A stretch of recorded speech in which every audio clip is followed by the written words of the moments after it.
tous le Mashiach maintenant. Les sages nous disent Gedola Tzedaka Shemikarevet et ta Géoula. Grande est la charité, car elle rapproche la Géoula. Pourquoi les sages disent-ils cela uniquement à propos de la mitzvah de la charité et non des autres mitzvot? Toutes les mitzvot ne font-elles pas venir le Mashiach? La manière de faire venir la Géoula est de prendre toutes les étincelles de sainteté qui se cachent dans les choses matérielles et de les ramener à Hachem. Nous faisons cela en utilisant toutes les choses matérielles de la manière dont Hachem veut que nous les utilisons. Lorsque tous les Juifs prennent leur part de matérialité et l'utilisent pour la sainteté, cela amène la Géoula. La charité accomplit cela mieux que toute autre mitzvah. Avec toutes les autres mitzvot, nous faisons monter la sainteté cachée que dans la partie spécifique du corps ou de l'élément matériel que nous utilisons pour la mitzvah. Par exemple, nous utilisons notre main pour agiter le loulav et l'étrog, ou notre nez pour sentir les bessamim, le moté Shabbat. Mais pour gagner de l'argent, pour donner la charité, nous devons utiliser tellement de force et de choses matérielles. Et toutes deviennent élevées à la sainteté lorsque nous gagnons notre argent durement et le donnons à la tzedaka. C'est pourquoi, surtout la mitzvah de la charité fait venir la Géoula plus rapidement, car elle élève plus de matérialité à la sainteté que toute autre mitzvah ne le peut. Alors, donnons la tzedaka.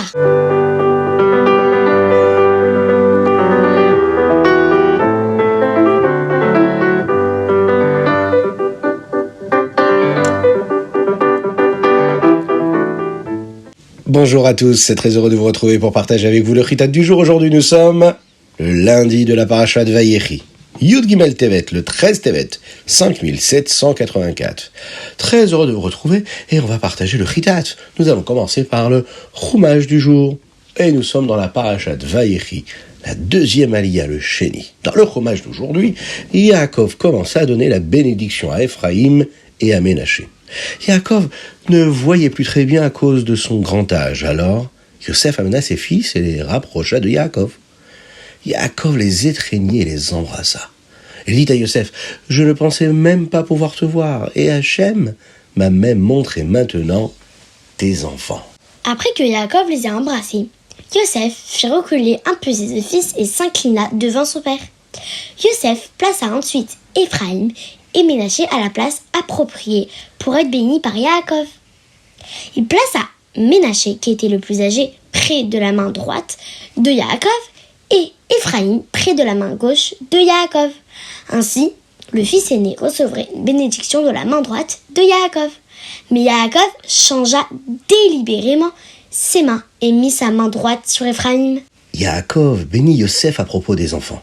Qu'Hachem, qui a été suivi par Avraham et Yitzhak, et qui s'est toujours occupé de moi, qui m'a envoyé un ange pour veiller sur moi, donne à ces garçons une bénédiction, une bracha.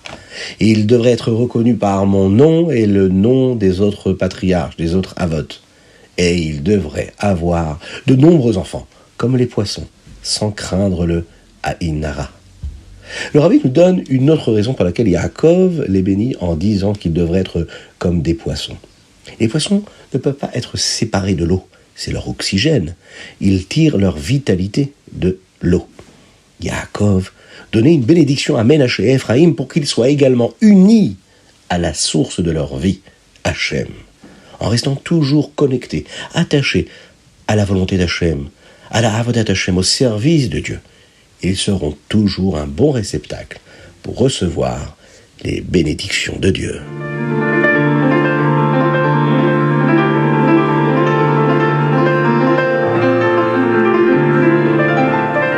Teilim. Aujourd'hui, nous lisons les Teilim Samertet, Aïn et Aïn Aleph. L'un des versets du chapitre Samertet est le suivant. Va'ani tefilati lecha Hachem ed ratzon. Nous disons d'ailleurs ce verset chaque jour dans Matovu. Il y a un autre endroit où nous disons également ce verset, juste avant de sortir la Torah, le Shabbat à Mincha. Le verset signifie que lorsque nous prions, c'est un moment très spécial. La raison pour laquelle nous le disons à Mincha le Shabbat est que c'est aussi un moment très spécial, le moment le plus spécial de tout le Shabbat. Waouh, c'est un bon enseignement qu'on peut prendre de notre Tehillim du jour. Le moment de Mincha, le Shabbat, qui nous élève et qui nous amène vers la fin du Shabbat. Be'ezrat Hashem, qu'on puisse bien se préparer au prochain Shabbat.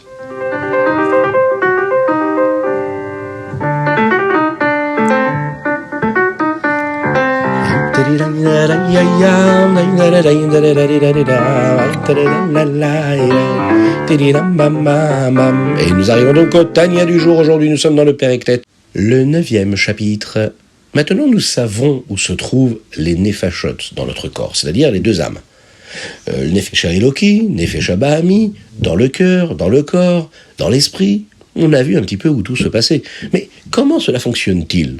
S'il y en a deux dans un même corps et qu'elles veulent toutes les deux, chacune, quelque chose de différent, elles ont des envies différentes. L'une veut se rapprocher d'Hachem et l'autre, elle, veut profiter des choses de la vie, l'âme animale qui veut s'exprimer.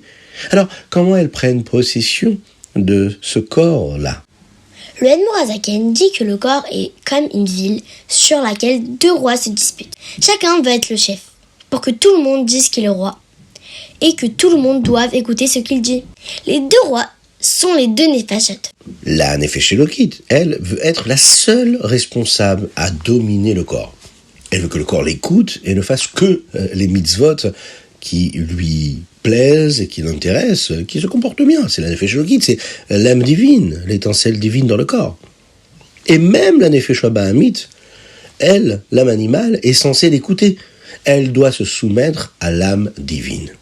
Le problème, c'est qu'au même moment, la Nefesh Bahamit, l'âme animale, elle veut aussi la même chose. Elle veut être la seule en charge de ce corps.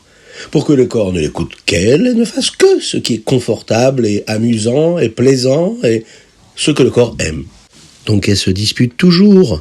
Quand nous agissons de la manière dont la Chassidoute nous enseigne, parfois, nous n'avons même pas besoin de travailler très dur pour rapprocher les Juifs du judaïsme.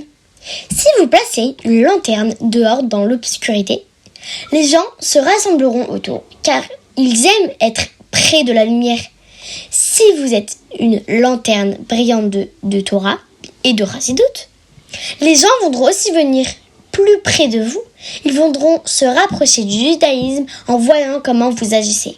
Quel beau programme! Et c'est sûr que c'est ce qui va faire venir Mashiach très très rapidement.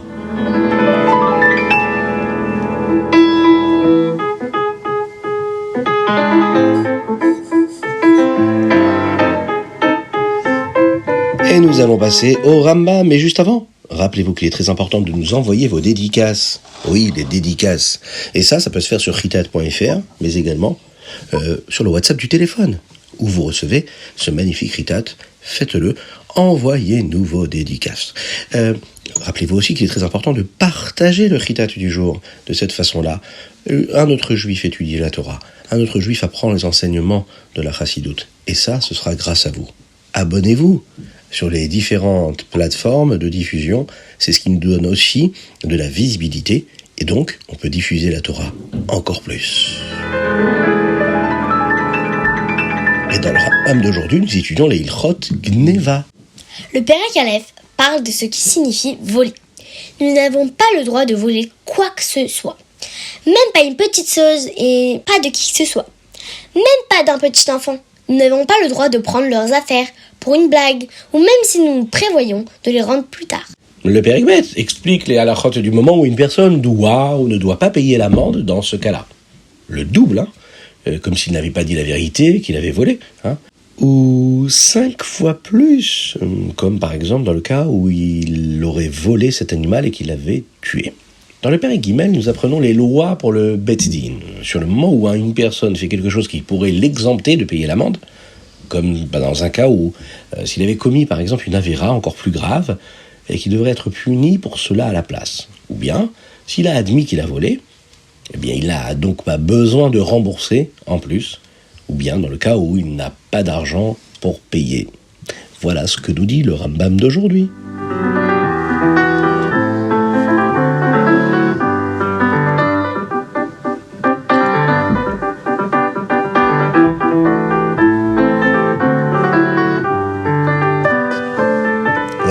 méditation du jour, j'espère que vous avez passé un bon moment. N'hésitez pas à le partager avec vos amis, c'est très important. Nous avons étudié pour le mérite du clan Israël, du Ham Israël, du peuple juif.